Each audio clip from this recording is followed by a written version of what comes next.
आज इस दुनिया में जो नज़ारा ख़ास देखने को मिलता है वो ये है कि हर एक को दूसरे से नफ़रत है।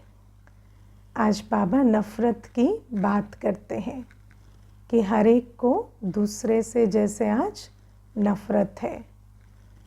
अब बाबा बताते हैं कि काले को गोरे को, है ना, गोरे को कालों से नफ़रत है, उनको भी इस बात से नफ़रत है कि ये हमसे नफ़रत क्यों रखते हैं। अगर आप देखो अमीर गरीब के बीच में भी ये कारोबार चलता है कि नफ़रत होती है। स्त्री पुरुष चोले के बीच भी ये नफ़रत की बात चलती है। तो हर प्रकार से धर्मों के बीच अलग अलग धर्म को पालन करने वाले एक दूसरे से नफ़रत रखते हैं। तो बाबा आज ये नफ़रत की बात करते हैं। अब मैं आपको एक छोटी सी बात इसमें अनुभव की सुनाती हूँ। नफ़रत की बात भी नहीं कर रही, उससे भी थोड़ी माइल्ड बात करेंगे आज। अभी कल देखो मुझे एक भाई प्रश्न पूछ रहे थे कि जैसे हम ज्ञान में आए और कई हैं जो हमारे परिवार के सदस्य हैं पर वो ज्ञान में अभी आए नहीं हैं। अब मान लो कि ये भी ठीक है कि कल आ जाएंगे, लेकिन अगर अंत तक भी नहीं आए तो क्या वो हमसे इन्फीरियर हैं? हम थोड़े बेटर क्वालिटी के हैं, हम ऊंचे हैं, वो नीचे हैं, क्या ये बातें कहना ठीक होगा? तो मैंने उनको कहा कि नहीं, वो इन्फीरियर नहीं है। तो कहते मतलब हम इन्फीरियर हैं या क्या है? तो मैंने कहा नहीं, कोई इन्फीरियर कोई सुपीरियर नहीं है, कोई ऊंचा कोई नीचा नहीं है। तो कहते फिर बाबा कहते तुम सबसे भाग्यवान हो, तुम सबसे ऊंचे हो। तो मैंने कहा कि देखो इस सृष्टि रंगमंच पर सबका अपना अपना पार्ट है। हमारा पार्ट ज़्यादा करने और ज़्यादा पाने का है, उनका पार्ट नहीं करने नहीं पाने का है ना। अब कराने के समय तो थोड़ा बल तो भरना पड़ेगा ना। हाँ, ये सच है कि हम प्राप्ति ज़्यादा करेंगे, लेकिन वो कोई सिर्फ ऐसा नहीं कि प्राप्ति करेंगे, मेहनत भी करेंगे। तो जितना त्याग है उतना भाग्य है। और किसी का पार्ट ऐसा है कम करेंगे कम पाएंगे। तो हर एक का पार्ट अलग अलग है, इसमें कोई नीचे ऊंचे की बात नहीं है। तो कहते पर ये जो नीचा ऊंचा है ये संकल्प हमेशा क्यों आते हैं? ऐसा क्यों होता है कि ये संकल्प बार बार आते हैं कि हम इनसे बेहतर हैं या ये हमसे बेहतर हैं या वो हमसे बेहतर है? ये संकल्प क्यों आते रहते हैं? तो फिर यही बात वहाँ पर चली कि द्वापर युग से जैसे ये सारे संस्कार आ गए, है ना, कंपैरिजन, ऊंचा नीचा, इसकी वैल्यू कम उसकी वैल्यू ज़्यादा, ये सारी बातें शुरू हो गई द्वापर युग से, है ना। तो बाबा कहते कि आज बाबा कहते ना कि सतयुग में देह अभिमान नहीं होता और द्वापर युग से देह अभिमान आ जाता है। देह अभिमान के साथ ये कंपैरिजन, ये ऊंचे नीचे का भान, ये सब कुछ प्रारंभ हो जाता है। और ये सारी ये जो संस्कार है, ये जो देह अभिमान की संस्कारों का ये जो पूरा परिवार है, विस्तार है, ये सब कुछ द्वापर युग से शुरू होता है, ये पहले नहीं होता। तो बाबा आज हमें बताते हैं कि ये जो नफ़रत करना है ना, एक किसी को नीचा कहकर उससे नफ़रत करना, अब क्या है, हमारे अंदर एक बहुत पक्का संस्कार है, जो हमारे जैसे हैं वो अच्छे हैं और जो हमारे से अलग हैं वो बुरे हैं, है ना। तो अगर मैं एक फलाने धर्म का हूँ तो उस धर्म वाले सब अच्छे हैं, सब राइट है, दूसरे धर्म वाले रॉन्ग हैं, है ना। या जैसे काले गोरे की बात आई तो जो गोरे हैं वो समझेंगे गोरे ही ठीक है, काले ठीक नहीं है। या स्त्री चोले में आत्मा है तो वो समझेंगे स्त्रियां सब अच्छी होती है, पुरुष अच्छे नहीं होते।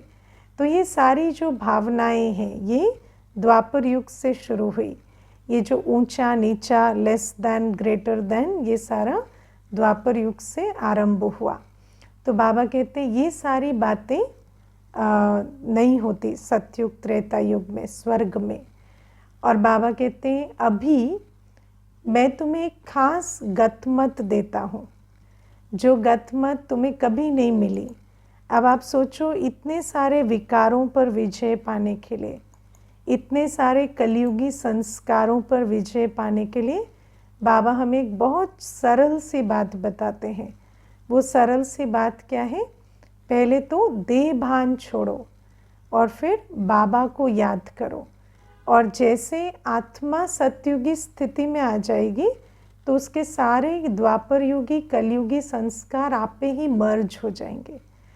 बाबा कहते हैं ये जो गतमत है, ये गतमत दुनिया में और कोई नहीं देता कि इस प्रकार से जो द्वापर युगी कलयुगी सारे संस्कारों को ऐसे एक एक करके हम फाइट नहीं कर सकते। ऐसा नहीं हो सकता आज इस संस्कार पे काम करें, कल उस संस्कार पे काम करें।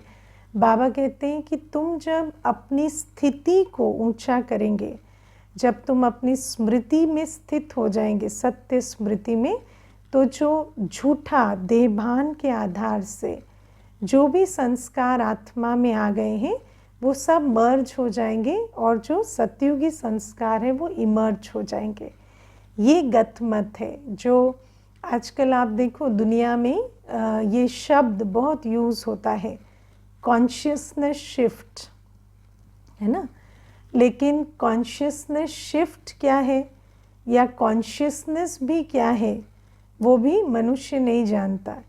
इसीलिए शिव बाबा आकर हमें कॉन्शियसनेस शिफ्ट करना सिखाते हैं, किस प्रकार से अपने देह भान से आत्म अभिमानी स्थिति बनाना और बाबा की याद के बल से अपनी जो खोई हुई जो आत्मिक शक्ति थी उसको फिर से भरपूर करना। और उसके आधार से बाबा कहते हैं तुम्हारे अपने कलयुगी संस्कार भी मर्ज हो जाएंगे और उस आधार से ये कलयुगी संसार भी परिवर्तन हो जाएगा। हमें तो पता ही नहीं था कि संसार परिवर्तन इतना इजी है ना। लेकिन बाबा ने ये इतनी सरल विधि बताई। और बाबा कहते हैं ये जो गतमत है ये बहुत न्यारी है, कभी ऐसी कोई बात दुनिया में किसी ने सुनी नहीं है। आपने कभी ज्ञान में आने से पहले सुना था कि आत्म अभिमानी बनो और बाबा को याद करो? हाँ, ऐसी बातें कभी दुनिया में कोई वेद शास्त्र कहीं पर ये बातें नहीं होती, है ना। मुझे याद है ये बात जो है, जैसे अगर मैं आपको पूछूं कि आप आत्म अभिमानी कब बने, है ना, तो आपको कोई डेट याद नहीं होगी है ना। मुरली सुनते सुनते सोचते सोचते कि बाबा मुझसे बात कर रहा है, मैं आत्मा हूँ, या थोड़ा थोड़ा अभ्यास करते करते जैसे बाबा के संग का रंग, बाबा की मत पर चलते चलते जैसे कि ये स्थिति, ये शिफ्ट, ये आता जाता है। मैं आपको इसमें एक बहुत अच्छे अनुभव की बात बताती हूँ। एक बार एक भाई आते थे, तो चीफ इंजीनियर रहे थे, बहुत बड़े पद से रिटायर हुए थे और बहुत लगन से भी आते थे, ऐसे भी नहीं कि लगन से नहीं आते थे। लेकिन जब आते ना तो पहला प्रश्न यही होता था, दीदी नीचे बैठूंगा, है ना। उम्र थी 75 वर्ष की, लेकिन कहते थे मैं नीचे बैठूंगा क्योंकि साधना हमेशा नीचे बैठ के की जाती है। तो मैंने कहा हाँ, नीचे बैठे ऊपर बैठे वो कोई बात नहीं है, सेंटर पे दोनों ऑप्शन है, बैठ सकते हैं। तो बैठते थे और हमेशा यही प्रश्न, दीदी मैं ठीक बैठा हूँ, मेरा लेफ़्ट पैर राइट के ऊपर हो तो ठीक है या राइट लेफ़्ट के ऊपर हो तो ठीक है? तो मैंने कहा नहीं, आप कैसे भी बैठ सकते हैं, उसमें कोई बात नहीं है। फिर उसके बाद जितना भी उनको चैप्टर समझाओ कि मैं आत्मा हूँ, उनके पल्ले ही ना पड़े, है ना और बार बार एक ही प्रश्न, मैं कहूँगी ना आप आत्मिक स्मृति में स्थित हो जाएं तो कहेंगे ठीक है, बोलना क्या है दीदी, चैंटिंग क्या करनी है या मन में रिपीट? अच्छा, मन में रिपीट करना है, मन में क्या रिपीट करना है, मैं आत्मा हूँ करूँ? तो उनको कहती नहीं, आप आत्मा हैं, इस स्वरूप में स्थित हो जाओ। तो कहते थे हाँ मतलब ठीक है, पर कैसे, वो क्या बोलना है हमेशा वही एक बात रहती, कैसे बैठना है, क्या बोलना है, कैसे बैठना है, क्या बोलना है। तो 1-1.5 महीना हो गया, कैसे बैठना है, क्या बोलना है, यही चला। उसके बाद मैंने उन पे थोड़ा गिव अप कर दिया मैंने कहा अब मेरे से तो नहीं हो रहा अभी आप समझ नहीं पा रहे हैं जो कह रहे हैं ना। लेकिन एक साधारण ऐसे साफ सफाई करता था एक भाई, तो उसको कहा कि तुम आत्मा हो, आत्मा समझो अपने आप को, तो उसको समझ में आ गया है ना, वो आत्मिक अभ्यास करने लगा। तो बाबा कहते हैं ये जो बातें हैं ये बाबा की गतमत तो न्यारी है ही, क्योंकि ऐसी बात कभी सुनी नहीं है, तो इस बात को बुद्धि में बैठने में बहुत टाइम लगता है। और फिर जैसे आज मम्मा बहुत अच्छे से समझा रहे हैं कि बाबा की जो गतमत न्यारी कहते हैं, तो मम्मा बताते हैं कि बाबा की गतमत या बाबा जिस मत से हमें सद्गति में लेके जाते हैं वो मत इतनी न्यारी है। और वो मत क्या है कि बाबा हमें कर्म अकर्म विकर्म की गुह्य गति समझाकर हमारे कर्म अकर्म बना देते हैं, हमारे कर्मों को अकर्म बनाना सिखाते हैं, है ना। अब ये जो बाबा आज हमें बात समझा रहे हैं ये थोड़ी गहरी बात है, इसको हमें अच्छे से समझना है मम्मा की वाणी लेकिन बात तो बाबा की है। तो इस वाणी में जो मम्मा बता रहे हैं कि बाबा हमें कर्म अकर्म विकर्म की गुह्य गति समझा रहे हैं। कर्म अकर्म विकर्म की गुह्य गति क्या होती है, तो जैसे अभी हम बात कर रहे थे कॉन्शियसनेस की, है ना। तो बाबा ने कॉन्शियसनेस को हिंदी में कहते हैं स्मृति या स्थिति, है ना। तो वो जो स्मृति है, स्मृति आधार है, ठीक है। जैसे मनुष्य क्या समझता है कि कर्म अर्थात जो हम सोच रहे हैं, बोल रहे हैं, कर रहे हैं, ठीक है ना। लेकिन जब हम कर्म की बात करते हैं तो सोच, बोल और जो कर रहे हैं उसके पीछे भी जिस स्मृति से कर रहे हैं, जिस वृत्ति से कर रहे हैं, हमारी दृष्टि क्या है, उस आधार से कर्म बनता है ना। और बाबा हमें कहते हैं कि जब आत्मा देह अभिमान में होती है, बॉडी कॉन्शियसनेस में, है ना, उसकी स्थिति जो है वो देह अभिमान की स्थिति है, तो चाहे वो कितना भी पॉजिटिव सोच रही है, कितना भी पॉजिटिव बोल रही है, कितने भी पॉजिटिव कर्म कर रही है, दान पुण्य भी कर रही है, लेकिन उसका बनेगा क्या, विकर्म ही बनेगा।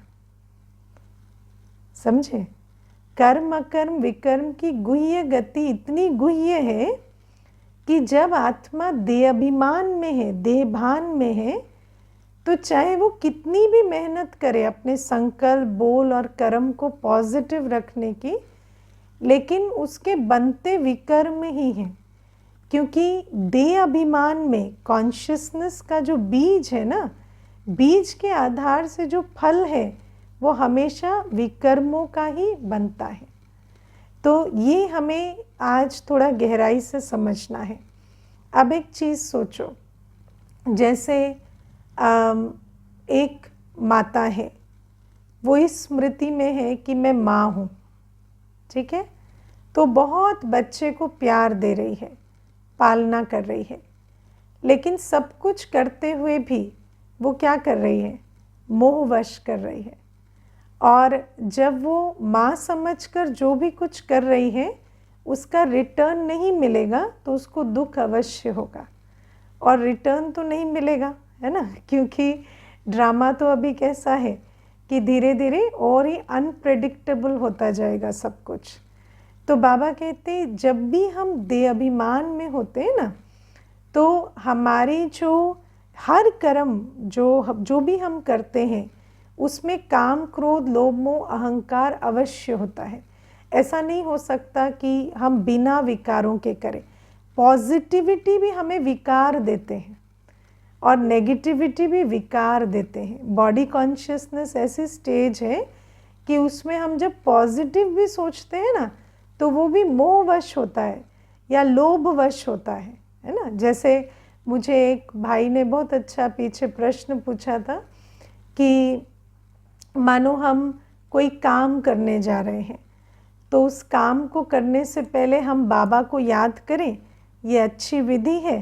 तो मैंने कहा हाँ, बाबा को याद करें, वो तो एक्यूरेट विधि है, लेकिन क्या आप काम करने से पहले बाबा को याद करते हैं या फरियाद करते हैं, है ना? क्योंकि जब हम कह रहे हैं कि काम करने से पहले याद कर रहा हूँ तो मेरा फोकस किस पे? काम पे, है ना, और उस काम में जो सफलता मुझे चाहिए उस पे। तो जहाँ चाहिए आ गया वहाँ क्या हुआ? वहाँ याद नहीं है, वहाँ फरियाद बन जाएगी। तो भले ही हम सोच रहे हैं कि इस समय तो हम बाबा को याद कर रहे हैं, चार्ट में भी लिख दिया आज 10 काम किए, 10 से पहले बाबा को याद किया, लेकिन चेक करना होगा वास्तव में बाबा को याद किया या नहीं किया। क्योंकि जब भी हम देह अभिमान में हैं तो हमारा योग किससे लगा हुआ है? वस्तु, व्यक्ति, वैभव से, और हमारे 5 विकार ही हमें डोमिनेट कर रहे हैं। हमारे संकल्प, हमारे बोल, हमारे कर्म, चाहे पॉजिटिव चाहे नेगेटिव। क्या हम विकारों के वश पॉजिटिव नहीं बोलते? हाँ, मोह में कितना मीठा बोलते हो आप, देखा है? हाँ, मोह में या जब किसी से कुछ चाहिए कितना मीठा बोलते हो।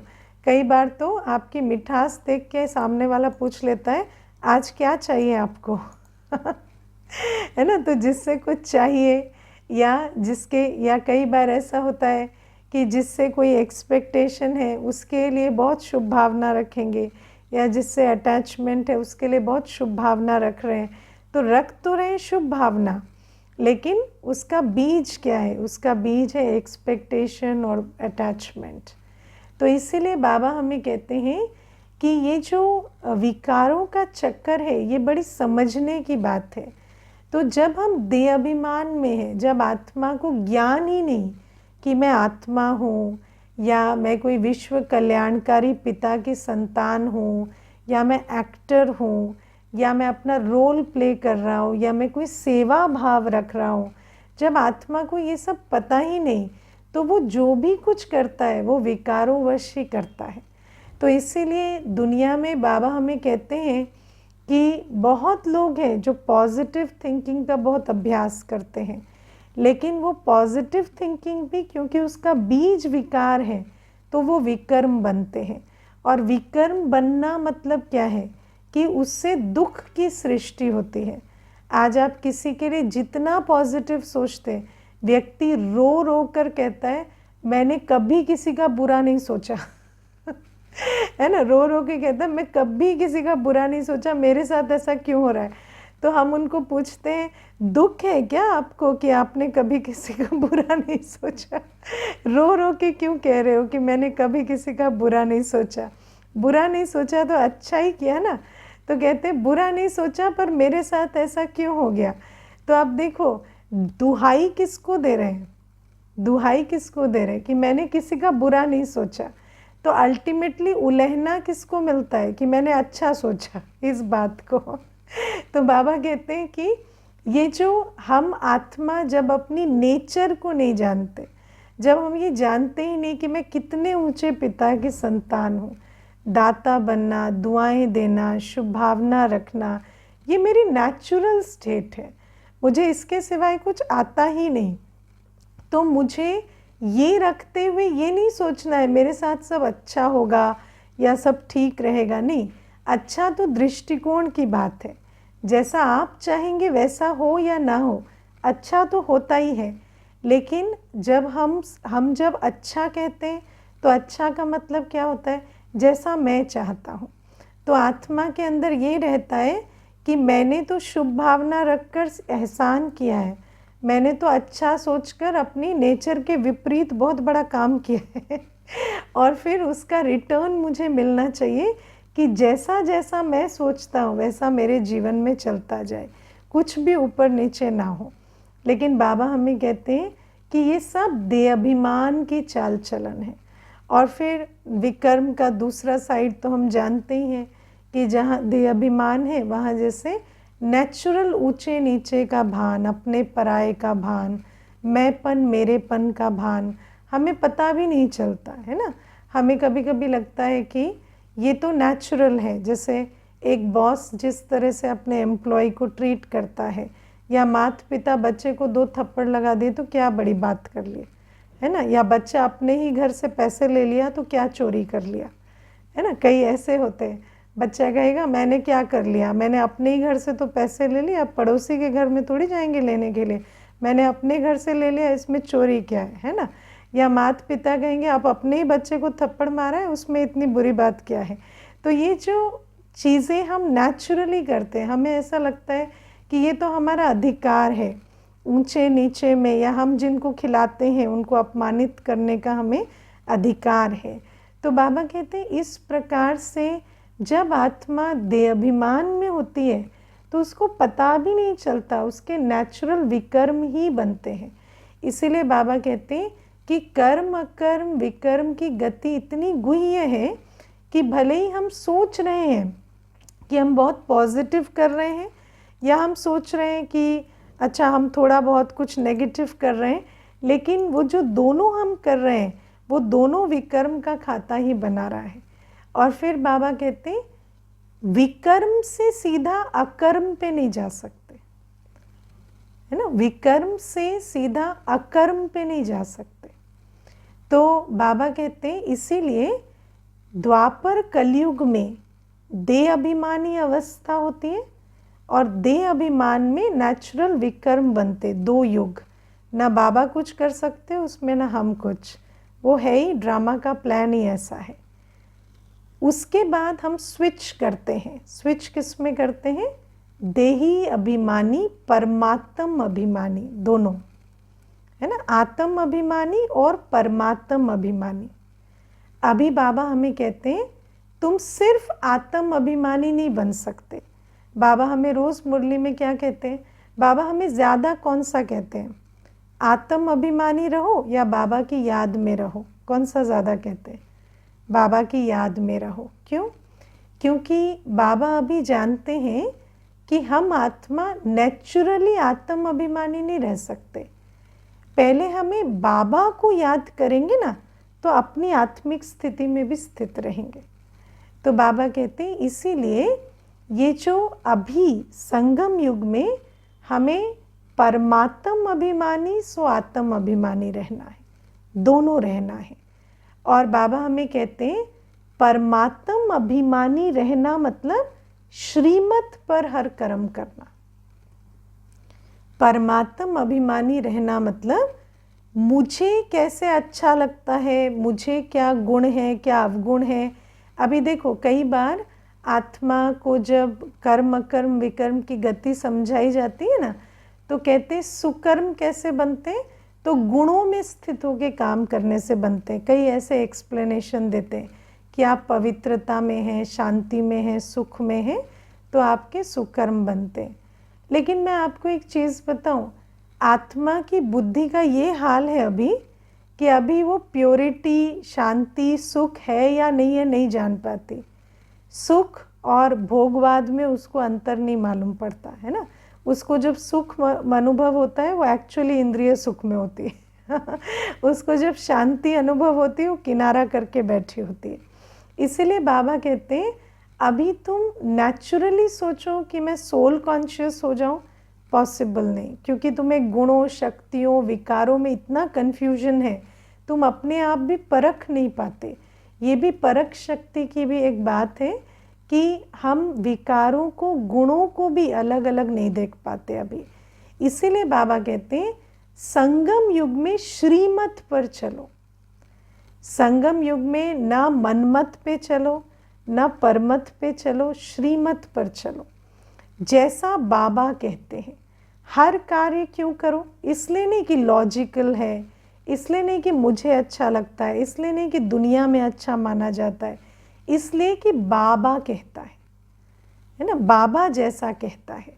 और जब हम श्रीमत पर चलते हैं तो हमारे सुकर्म बनते, है ना। मैं आपको एक बहुत छोटी सी बात बताती हूँ। मुझे अभी किसी ने पीछे पूछा कि आप लोग शुद्ध भोजन क्यों करते हैं, तो मैंने कहा कि क्योंकि हमें बाबा कहता है। तो मुझे कहते हैं आप तो ऐसे गलत आंसर दे रही हैं, है ना। तो मैंने कहा नहीं नहीं, मतलब आपके हिसाब से क्या राइट आंसर है बताओ, वो दे देंगे।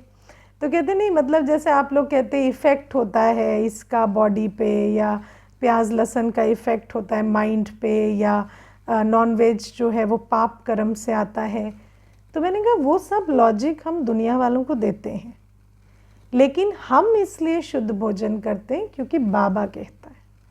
तो उन्होंने कहा नहीं, एक्चुअली मैं ना थोड़ा आपने गलत कर दिया मुझे, मतलब मेरा ट्रैक तो मैंने कहा नहीं, मान लो मैं आपको आपका मन चाहा आंसर देती तो फिर आप क्या कहते। तो कहते फिर मैं आपको पूछता कि मानो आप कहते हो कि जानवरों को तो मारते हैं तो वो भोजन हमें नहीं खाना है, ठीक है उसमें हत्या है, लेकिन अब आपको क्या पता कि जैसे आप जो अन्न खा रहे हैं वो किसी किसान के शोषण से आ रहा है ना। या दूध पी रहे हैं आज व्यक्ति, तो गायों का इतना शोषण होता है, तो फिर उसमें भी तो पाप कर्म है। तो मैंने कहा इसीलिए तो बाबा ने मुझे आज टचिंग दी ना, मैंने आपको वो आंसर दिया ही नहीं। मैंने आपको कहा कि हम किसी लॉजिक के कारण कोई कर्म नहीं करते, हम बाबा की श्रीमत के आधार से करते हैं। देखो लॉजिक की प्रॉब्लम क्या है पता है, लॉजिक मैनिपुलेट होता है, एक लॉजिक दूसरे लॉजिक को काट देगा। और रावण राज्य है तो रावण का लॉजिक हमेशा तीखा होगा, है ना, रावण का लॉजिक हमेशा तीखा होगा। इसीलिए बाबा कहते हैं अभी तुम समर्पण बुद्धि बनो, है ना, अब तुम समर्पण बुद्धि बनो। तुम्हें शुद्ध भोजन खाना है, तुम्हें बाप की याद का बना भोजन खाना है, क्यों, क्योंकि तुम्हें बाबा ने कहा है, ठीक है ना। अब पता नहीं किस अन्न में किसान का शोषण मिला है या नहीं, है ना, उस लॉजिक को देकर मैंने कहा कि ठीक है फिर तो जानवर को हमेशा मार के खाना ठीक है है ना। अब अन्न में तो पॉसिबिलिटी दोनों है ना, कोई अन्न शोषण का होगा कोई नहीं भी होगा, लेकिन उस लॉजिक को देख के मैंने क्या कहा कि नहीं, अगर ये है तो फिर जानवर को हमेशा मार के खाया तो सेम हो गया। सेम कैसे हो गया भाई, एक में तो बेनिफिट ऑफ डाउट है, दूसरे में तो बेनिफिट ऑफ डाउट नहीं है ना। लेकिन फिर भी मनुष्य आत्मा रावण राज्य में रावण का लॉजिक हमेशा स्ट्रोंगर होगा और वही लॉजिक देगी। इसीलिए बाबा हमें कहते हैं तुम जब अभी सुकर्म को समझते हो ना, तो तुम सुकर्म किस लिए किस आधार से करते हो, बाबा ने कहा मैंने किया, जो श्रीमत है, जो मुरली में बाबा कहता है।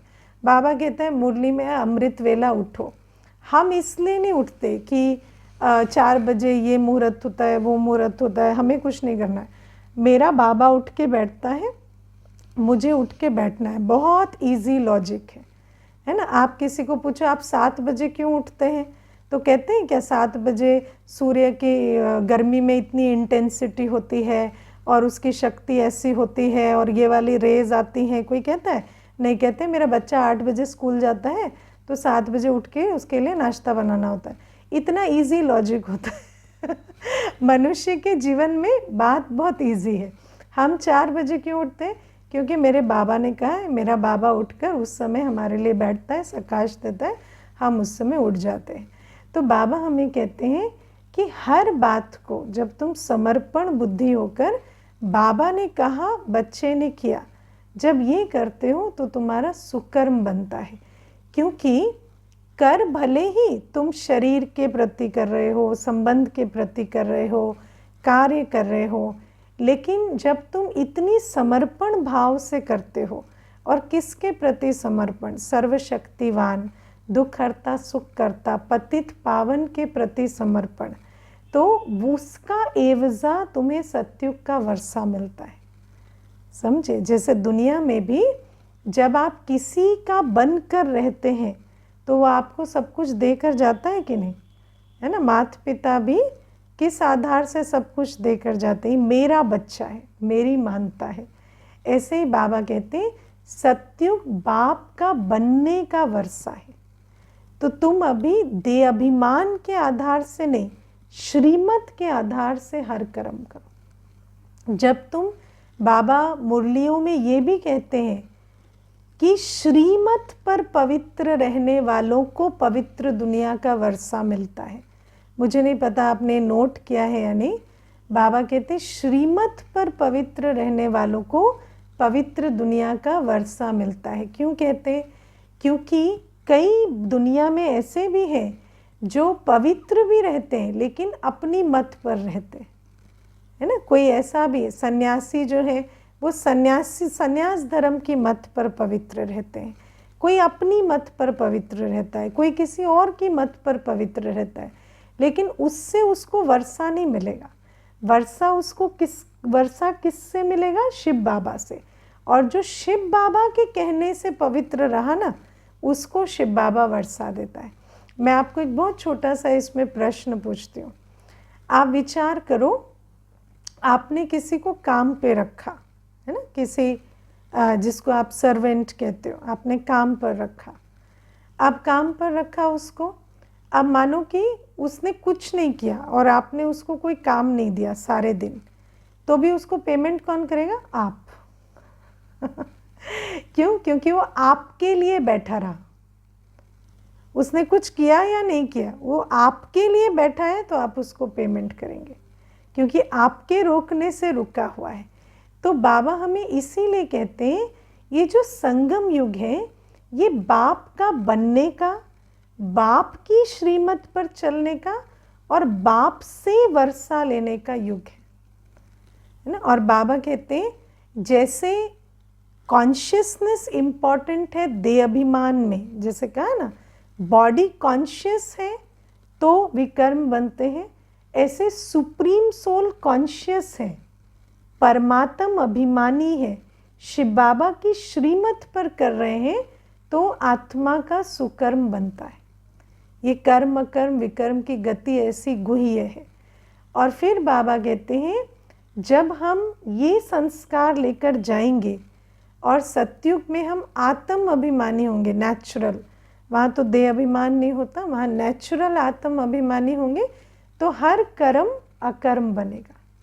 वहाँ कोई भी कर्म किया तो उसका ना नेगेटिव ना पॉजिटिव, कुछ नहीं। पॉजिटिव इसलिए नहीं क्योंकि कोई दुखी है नहीं तो सुख मिलेगा कैसे, और नेगेटिव इसलिए नहीं क्योंकि देह अभिमान नहीं है, विकार नहीं है। तो बाबा हमें बताते हैं कि ये जो कर्म अकर्म विकर्म की गति है ये इतनी गुह्य है कि इसका लेना देना कर्म से भी नहीं है। आप इसे प्रैक्टिकल अगर ऊपर से कर्म को भी जांचें ना तो बहुत मुश्किल है पता करना कि ये सुकर्म है या अकर्म है या विकर्म है। लेकिन जिस चेतना में रहकर आप करते हैं ना वो कर्म बनाती है। अब आप सोचो कि जैसे आपने समर्पण बुद्धि रखी है, आप बाबा का बनकर चलते हैं, है ना। बाबा ने एक मुरली में बहुत अच्छी बात कही थी, मानो आज समर्पण गया, कल शरीर छोड़ दिया तो भी उसको पद मिलेगा, है ना। मानो एक आत्मा समर्पण गई और बहुत समय तक उसने समर्पण होकर कर्म किया, दूसरी आत्मा आज समर्पण गई, कल शरीर छोड़ दिया, लेकिन इस बात से फर्क नहीं पड़ता कि आपके समर्पण का क्या लाभ हुआ, नहीं। इस बात से फर्क पड़ता है कि आपने शरीर छोड़ने से पहले समर्पण कर दिया, है ना। तो जिसने, तो ये जो कर्म कर्म विकर्म की गति है ये वहाँ तक कनेक्टेड है, किस अभिमान में है, देह अभिमान में, परमात्म अभिमान में, बाबा की याद में, या इस याद में, इस बात में है कि हम आत्म अभिमानी स्थिति में। इसीलिए बाबा हमें हमेशा कहते हैं कुछ भी करते हो बाबा की याद में करो, बाबा की श्रीमत पर करो तो बाबा जिम्मेवार है। भले ही तुम्हें समझ आए या ना आए लेकिन बाबा तुम्हारी जिम्मेवारी उठाएगा यदि तुमने याद में किया है, श्रीमत पर किया है। तो ये आज मम्मा की वाणी में इसका बहुत अच्छा एक्सप्लेनेशन आया है। और फिर आज प्यारे बाबा हमें कहते हैं कि तुम बच्चों को सबको सुख देना है, और बाबा बहुत स्पेसिफिकली बताते कौन सा सुख, अविनाशी सुख, है ना। सबको अविनाशी सुख का खजाना देना है। लेकिन बाबा कहते कोई भी कौन सी चीज़ देता है, जो उसके पास है, अगर उसके पास नहीं तो दे नहीं सकता। क्या हमने इतना अविनाशी सुख का खजाना जमा किया है ना। अब देखो, याद करो संडे की मुरली, ज्ञान से कौन सा खजाना मिलता, याद से कौन सा खजाना मिलता, दैवी गुणों की धारणा से कौन सा खजाना मिलता, सेवा से कौन सा खजाना मिलता, संबंध संपर्क से कौन सा खजाना मिलता, है ना। तो बाबा ने हमें सारे खजानों का रहस्य उस दिन समझाया था। जो भूल गए हैं वो आज रिवाइज कर लेंगे, होमवर्क हुआ ये आपका, है ना। तो बाबा ने हमें उस दिन खास समझाया कि खुशी का खजाना मिलता है सेवा से, है ना। सेवा जितनी करते हैं उतना खुशी का खजाना मिलता है। लेकिन सेवा तो फिर अपनी स्थिति, धारणा, सब चीज़ों से होती है ना। तो बाबा कहते जितना आत्मा ने पावन बन बाबा के ज्ञान रत्नों को धारण कर स्वाहा जाकर समर्पण बुद्धि से जितनी सेवा की है, उतना आपके पास खुशी का खजाना होगा। और जब भी कोई आत्मा आएगी तो उस आत्मा को भी जो आपने किया है ना, वो सिखाकर, क्योंकि खुशी जैसे आपने क्रिएट करनी सीखी, ऐसे उसको भी मार्ग दिखाना है। ज्ञान स्वरूप बन, पवित्र बन, कैसे अपने जीवन को सफल करें। और जितना जितना वो उस चीज़ को सीखेंगे, क्योंकि अविनाशी सुख का मंत्र तो वही है, आपके लिए भी दूसरों के लिए भी। तो किसी को सुख देना मतलब ये नहीं कि उसकी अशुद्ध इच्छाओं को पूरी करते रहना, क्योंकि कई बार आत्मा यही समझती है किसी की अशुद्ध इच्छाओं को पूरी करना सुख देना होता है, पर सुख देना वो नहीं है। सुख देना माना जिस विधि से आप सुख स्वरूप बने, वही विधि उसको भी सिखाना और बड़े प्यार से पालना देकर उनको भी ज्ञानी योगी सेवाधारी बनाना, है ना। और बाबा कहते उससे क्या होता है, दुआएं मिलती हैं। और जितना आप अन्यों की दुआएं कमाएंगे, उतना आपकी पुरुषार्थ का मार्ग सहज होता जाएगा। उस दिन भी बाबा ने बताया कि संबंध संपर्क में जब हम आते हैं तो दुआएं मिलती हैं। लेकिन दुआएं कब मिलती हैं? जब हम स्वयं सुख स्वरूप बनकर हर आत्मा को सुख स्वरूप बनाते हैं अपने संबंध संपर्क से, तो दुआएं मिलती हैं। और दुआओं से क्या होता है, अपने पुरुषार्थ का मार्ग सहज होता है। जो चीज़ में आज आपको बहुत मेहनत लग रही है वो सहज हो जाए। अब आप विचार करो, ये जो पुरुषार्थ का मार्ग है ये कमाई का मार्ग है, और अगर किसी के लिए कमाई सहज हो जाए तो इससे बड़ा तो भाग्य ही नहीं, क्योंकि जिसके लिए कमाई सहज हो गई उसके तो भाग्य के भंडार खुल जाएंगे। ओके, ओम शांति।